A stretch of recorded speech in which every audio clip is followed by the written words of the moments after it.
कभी कभी घर में तंत्र मंत्र से अपने घर को बंधवाने के लिए जाती थी, जो सब पूर्व में किया भी गया इसी भक्तिनी के द्वारा।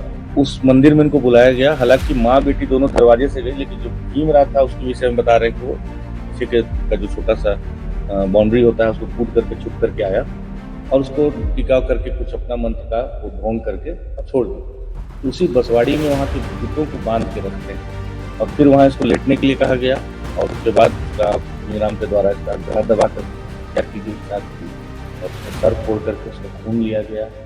झारखंड के हजारीबाग जिले के विष्णुगढ़ थाना क्षेत्र के कुसुम्भा गांव में नाबालिग बच्ची की निर्मम हत्या के मामले में पुलिस ने सनसनीखेज खुलासा कर दिया है। इस खुलासे ने सभी को चौंका कर रख दिया। वो मृतका की मां को विभिन्न प्रकार के पारिवारिक समस्याएं आ रही थी और जिसके सॉल्यूशन के लिए बेसिकली ये इस भगतनी के पास गई थी और इसी दौरान एक नरबली के दौरान बच्ची का जान लिया गया।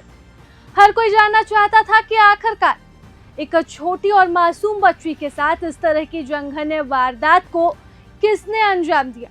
अब जब राज खुला है तो हर कोई चौंक चुका है, क्योंकि इस जघन्य वारदात के पीछे अंधविश्वास और तंत्र मंत्र की भयावह साजिश सामने आई।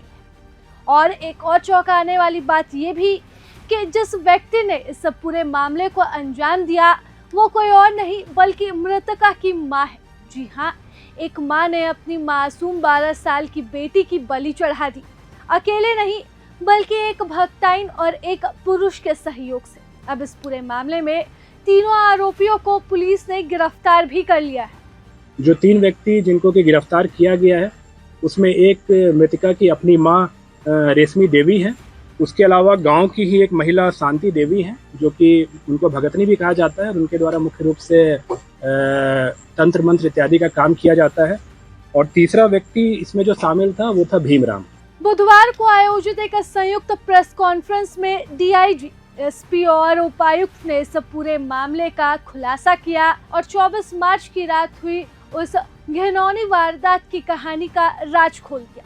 इनकी मान्यता थी कि जो वहाँ बसवाड़ी है, जो हमारा जहाँ से हमें शव बरामद हुआ बाद में, उसी बसवाड़ी में वहाँ के भूतों को बांध के रखते हैं। ये कह करके इसको वहाँ ले गए और फिर वहाँ इसको लेटने के लिए कहा गया और उसके बाद उसका भीमराव के द्वारा इसका गला दबा कर हत्या की गई। साथ ही तो उसको कॉलिंग स्टिक कहते हैं, मदद से आप सब जानते हैं कि इंसर्शन किया गया ब्रूटली और उसका सर फोड़ करके उसका खून लिया गया। 25 मार्च की सुबह मिडिल स्कूल के पीछे बच्ची का शव बरामद हुआ था। इसके बाद ही पूरे झारखंड में उबाल देखने को मिला था। हर कोई जानना चाहता था कि आखिरकार एक मासूम बच्ची के साथ इस तरह की घटना कौन कर सकता है, कौन वो कातिल है, कौन वो अपराधी है जिसने मंगला जुलूस के दौरान एक बच्ची के साथ इस तरह की घिनौनी वारदात की और फिर उसकी हत्या करवा दी। अब जब इसका राज खुला तो हर तरफ हाहाकार है, हर तरफ एक सवाल है कि आखिरकार एक मां ने ऐसा क्यों किया। इस बात का जवाब भी पुलिस ने इस प्रेस कॉन्फ्रेंस में दे दिया। इनके जो पुत्र हैं, मतलब मृतका का जो भाई हुआ, उसके विषय में उनकी मां काफी चिंतित रहती थी कि वो मानसिक और शारीरिक रूप से उनको कमजोर लगता था। साथ में उनका इकलौता बेटा था, तो उनको हमेशा इस बात की चिंता रहती थी कि कैसे इसका भविष्य उज्जवल हो जाए, ठीक हो जाए, स्वास्थ्य भी इसका अच्छा हो जाए। ओझा गुनी का जो उनकी विश्वास है, वो पिछले कई सालों से वो जो हम लोग बताए कि शांति देवी हैं, जो ओझा गुनी करती हैं और जो एक भक्तिनी उसको कहा जाता है ग्रामीण परिवेश में, उनके पास जाती थी। ज़्यादातर समय अपने पुत्र के शारीरिक स्वास्थ्य को लेकर या कभी कभी नौकरी के लिए जाती थी, कभी कभी घर में तंत्र मंत्र से अपने घर को बंधवाने के लिए जाती थी, जो सब पूर्व में किया भी गया इसी भक्तिनी के द्वारा। दरअसल मामले की गंभीरता को देखते हुए 26 मार्च को ही एसआईटी की टीम गठित की गई थी। जांच के दौरान जो चौंकाने वाले तथ्य सामने आए, उस तथ्य में भक्तिन के भी शामिल होने की बात कही गई। जब पुलिस पूरे मामले की तह तक जाती है तब समझ में आता है कि मृतका की मां अपने बेटे के शारीरिक और मानसिक विकास को लेकर परेशान थी।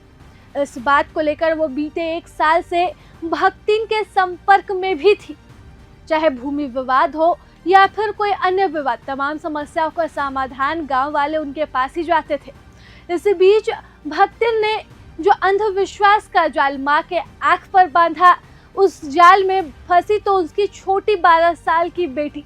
दरअसल भक्तिन ने माँ को ये विश्वास दिला दिया कि उसकी बेटी पर माता सवार है और बेटे की परेशानी दूर करने के लिए बेटी की बलि देना एकमात्र उपाय है। फिर क्या था, माँ ने बेटे के मुंह में अपनी छोटी बेटी की बलि भी चढ़ा दी और इसके लिए पूरी तैयारी भी कर ली। इस बात की प्लानिंग लंबे समय से चल रही थी। पिछले 3 महीनों से लगातार माँ भक्तिन के संपर्क में थी और योजना बना रही थी कि किस तरह से अपनी बेटी की बलि के द्वारा वह अपने बेटे के मानसिक और शारीरिक स्वास्थ्य को ठीक कर लेगी। दिन तय होता है रामनवमी के अष्टमी का, जब पूरा गांव मंगला जुलूस में शामिल होने जाता है। इसी मंगला जुलूस में शामिल होने के लिए माँ भी अपनी बेटी को लेकर पहुंचती है, लेकिन वह जुलूस के बजाय सीधे पहुंचती है भक्तन के घर पर, जहां पहले से ही भक्तन ने बलि देने के लिए पूरी तैयारी कर रखी होती है। रात में कथित तंत्र मंत्र के नाम पर बच्ची को सबसे पहले तो पूजा में बैठाया गया, उसे प्रसाद दिया गया और फिर एक सुनसान जगह ले जाया गया, जहां एक आरोपी व्यक्ति की मदद से बच्ची की हत्या कर साक्ष्य छुपाने के इरादे से बच्ची के चेहरे को भी बुरी तरह से बर्बाद कर दिया गया, ताकि किसी को मालूम न चल सके कि आखिरकार हत्या किसने की। इसके बाद बच्ची के शव को ठिकाने लगाया। फिर शुरू होती है झारखंड में राजनीति। राजनीति विचारों की राजनीति, राजनीति विचारों की राजनीति, राजनीति हत्या पर राजनीति और राजनीति सवालों की राजनीति। पक्ष विपक्ष दोनों ही भिड़ते हैं।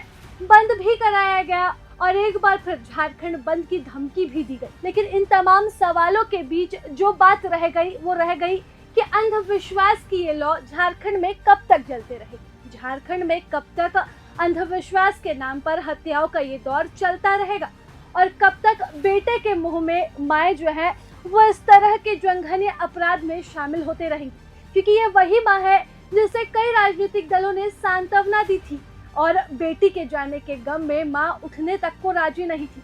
ऐसे में सवाल उठता है कि माँ की ममता कहाँ मर गई, जब बेटे के मुंह में माँ ने अपनी ही बेटी की बलि चढ़ा दी। और सवाल ये भी उठता है कि अंधविश्वास की ये लौ झारखंड में कब तक जलते रहेगी। तमाम सवालों के साथ मैं राजलक्ष्मी अलविदा लेती हूँ, लेकिन सवालों का जवाब हम जरूर जानना चाहेंगे आपके माध्यम से। प्रभातखबर.com, विश्वास वही, रफ्तार नहीं।